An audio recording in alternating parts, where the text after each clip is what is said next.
គឺស្ដីបាទគឺស្ដី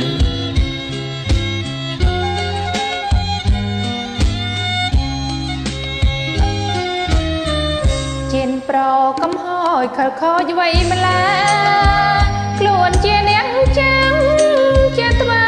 យ៉ាងនឹងហើបកនសាញ់ស្រីកណ្ដាលវាល្វឹងអត់ឃ្លានម្លឹងម្លឹងប្រឹងរូធ្វើអ្វីអត់ទោសម្ដងទៅ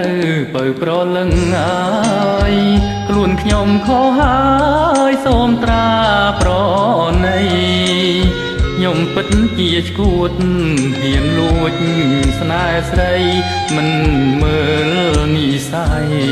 ខុសឆ្ងាយកន្លង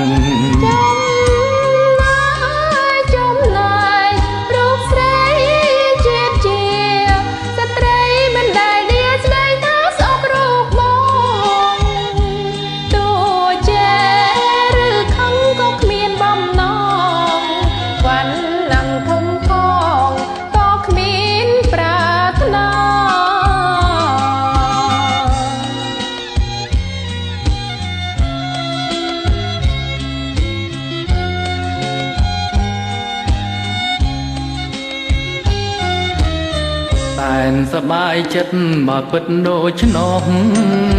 សូមស្រីសន្ទោសបង្ហាញរូបបាឲ្យបងបានយល់ទឹកចិត្ត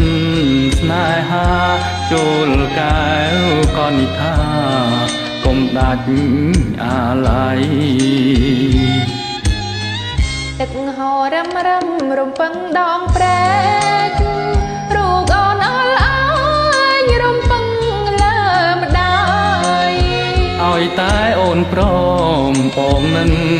ខ្វល់ខ្វាយចូលដល់អ្នកម្ដាយយកអូនជាគូ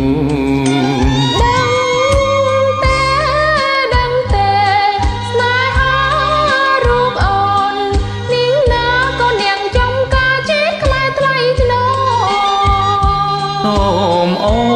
នកុំព្រួយអនមួយបងបដូរច្បាប់មានហែហូបងបដូរយកស្រី